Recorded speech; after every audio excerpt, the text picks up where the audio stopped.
Morning, everybody. Today is November 7th, 2019, and today we're going to do 10 ways to be healthier. And obviously a little bit more than just going to the gym, but, health is something that everybody keeps in mind, but, we don't always do stuff to actually be healthier. So, we're going to start this with number one. Whoa, buddy. Sorry, just driving in traffic here. Number one's going to be actually going to the gym consistently. And by consistently, it's not, 5 times in 1 week and then never again for the rest of the year. It is about that consistency. And I'm going to split this into 1 and 2, really, because it is 2 different types of exercise. I lean towards one that I like more than the other, but you should still be doing a little bit of both. So the first one, for heart health is cardio, just to, doing the stair step or running or quick walking for some people or whatever it might be, or high intensity interval training just to get the blood flowing. Make sure your heart is beating regularly and that it's used to some sort of endurance type of work, so that you don't go somewhere and walk around and then your heart can't handle it and you got to stay indoors and just like lay down in a bed. So that's never fun. I've never been through that, but I'm sure it's never fun. Number 2 is weight training. So this is going to be for the rest of your muscles that are not your heart. It's the combination of the two. I lean on weight training just based on the studies that I'm aware of. It helps you lose weight as well, which can release some of the stress on your body and help you live a longer, happier life. So, I would read up on that just to be sure of what's going to be best for you. But what I've seen is that weight training has a much larger health impact, because you can do cardio a little bit, but you're going to see the benefits pretty quickly. And so you might as well supplement with some weight training to help build out the rest of your system, especially because, like, for example, when you have stronger calves, they help pump the blood up your legs and down your legs so that your heart doesn't have to work as hard to circulate your system. So highly recommend just checking it out at the very least. I know it's not for everybody and people get intimidated. Number 3 is, we'll start down a path of, actually no, not yet. I was going to say, let's focus on the mental aspect of health. So, some people go to therapy, some people,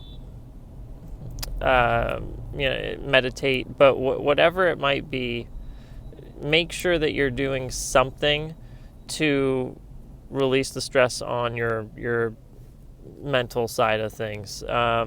I like meditation. There's things that you can do that are similar to meditation, but not quite there, like breathing exercises and things like that. So I'm a fan of those types of things, but just making sure, some people journal. So, there's like 4 right there, but I'm going to count that as 1. Then number 4, we'll say is avoidance of things that you should not be doing, but you just do because you enjoy it in the moment. So 1, obviously, I might just clump these together because they're so obvious, but cigarettes, alcohol, tons of high fructose corn syrup and sugar and things like that.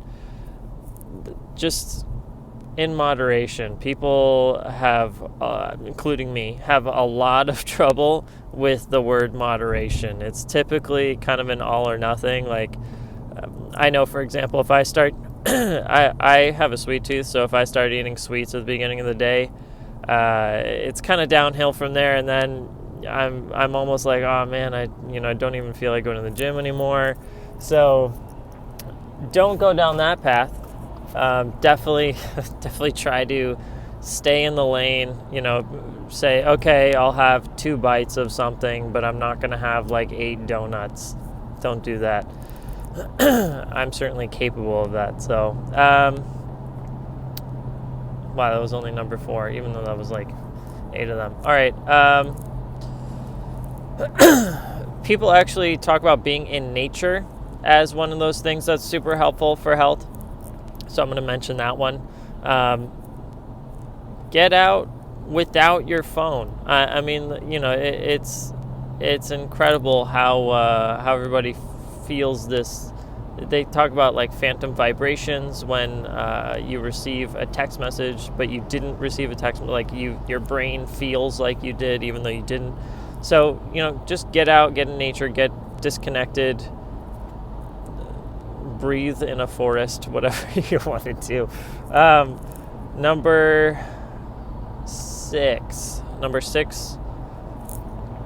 get a good group of people, like socialize. If you're completely isolated, that's going to take a toll on your health as well. You'll start seeing that a little bit more mentally than physically, probably, but then it all kind of wraps together. So I would just make sure you hang out with people every once in a while. I mean, everybody has a different cadence of what they need, but whether it's even over like FaceTime or just getting on group chat or whatever it is, if you can't do it in person, just make sure that's there in your life as well. Number 7. This is a good one. For those of you that have work that you do at a company, and let's say you're not in charge of that company because that's a different conversation, but let's say you work for somebody or for a company, make sure that's a healthy relationship. I mean, a lot of people actually have a terrible relationship either with their boss or their work environment or their team or something like that. Just make sure that's not you. I mean, be okay leaving that and going to an environment that's different, because for my friends that have exited that environment, they completely changed. They became so much happier and so much healthier as a result, and it's hard to describe until you see it. So that'll be number 6. Number 7, maybe that's number 7. I don't know. Number 7. Clearly, I'm good with numbers. Number 7 is going to be. Let's see here. I had number 7 for a second. That's okay. I'll come back to it.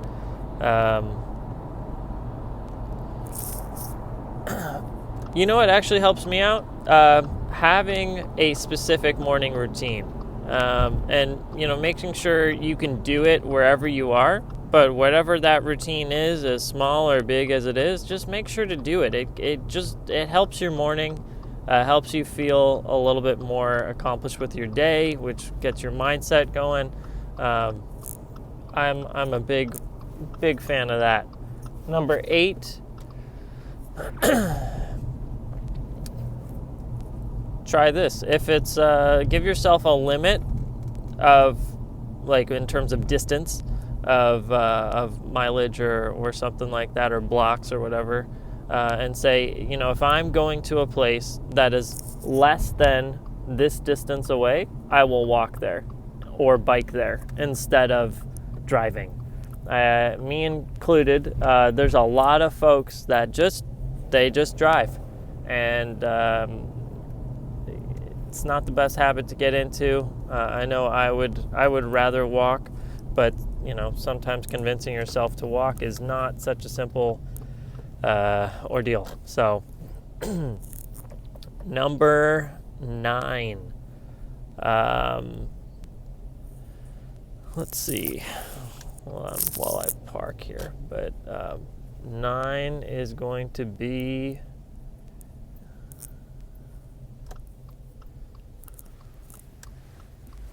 a parking spot. Am I going to fit there? Yes. Cool. All right. 9.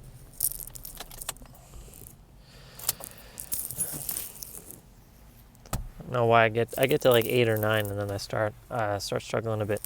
All right, think about your health. Number 9.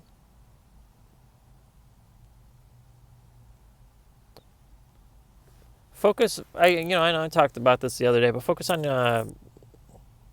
I'm going to call it your free time, your time that's away from work, your time that's away from, um, when you're at home, when you're just hanging out on the weekend, whatever your schedule is.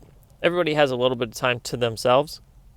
Figure out what you actually want to do during that time. I feel like that has a big impact on my mental health when I'm working towards a greater goal, when I'm doing something that's contributing in that way.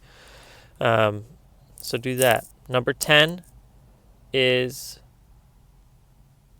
be educated about your health. I should have started with this one. Be educated about your health. Everybody has a familial past that usually catches up with them, usually around those 50s and 60s, but it's all based on stuff that happens in your 20s and 30s. It's all based on your genetics. So get educated with your own family history.